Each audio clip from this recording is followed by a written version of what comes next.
राष्ट्रवादी युवक युवतीच्या वतीनं सोलापुरात 6 कॉलेजमध्ये युवक युवती संवाद कार्यक्रम प्रदेशाध्यक्ष संध्याताई सोनवणे यांच्या प्रमुख उपस्थितीत। होय आम्ही सक्षम, आपलं शासन भक्कम युवती युवक संवाद हा कार्यक्रम सोलापूर शहरात राष्ट्रवादी युवती व राष्ट्रवादी युवकच्या वतीनं घेण्यात आले। राष्ट्रवादी युवती प्रदेश अध्यक्ष संध्याताई सोनवणे यांनी सोलापूर शहर दौऱ्यावर आले असता त्यांच्या प्रमुख उपस्थितीत कार्यक्रम घेण्यात आला।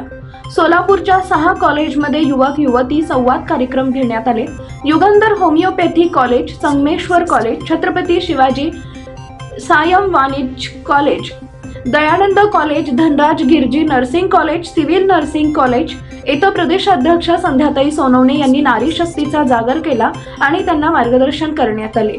महिला अत्याचार, महिला सबलीकरण व सक्षमीकरण, महिला संरक्षण या विषयावर त्यांचे मनोगत व्यक्त केले। तसेच महाराष्ट्र महायुती शासनाची योजना, मुलींना मोफत शिक्षण, लाडकी बहीण योजना तसेच इतर योजना संदर्भात बोलले।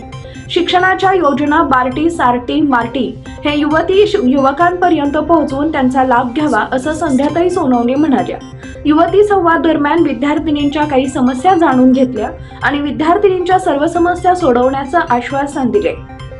कार्यक्रम झाल्यानंतर संध्याताई सोनवणे यांनी सोलापूरच्या ग्रामदैवत सिद्धेश्वर मंदिर आणि अक्कलकोट स्वामी समर्थ मंदिर दर्शन घेतले। कार्यक्रमाचा आयोजक राष्ट्रवादी युवती अध्यक्ष किरण माशाळकर, राष्ट्रवादी युवक अध्यक्ष सुहास कदम यांनी केले। राष्ट्रवादी जिल्हाध्यक्ष संतोष भाऊ पवार, कार्याध्यक्ष जुबेरभाई बागवान, प्रदेश उपाध्यक्ष किसन जाधव, माजी नगरसेवक नारायण माशाळकर, माजी परिवहन सभापती आनंद मुस्तारे, युवक प्रदेश सरचिटणीस चेतन गायकवाड, महिला अध्यक्ष संगीता जोगदनकर, कार्याध्यक्ष चित्रा कदम, महिला समन्वय शशिकला कसपटे, प्रदेश सरचिटणीस लता ढेरे, युवती कार्याध्यक्ष पल्लवी पाटील, अपूर्वा कुंभार, सुरेखा गाडगे, रुक्मिणी जाधव, युवक संघटना दत्ता भडगंची, वैभव गंगणे, जुबेर फुलारी, सूरज गुप्ता, सत्यम जाधव या सर्वांनी सोलापूरमध्ये प्रदेशाध्यक्ष संध्याताई सोनवणे येताच त्यांचे स्वागत आणि सत्कार केले आणि या सर्वांची उपस्थिती होती।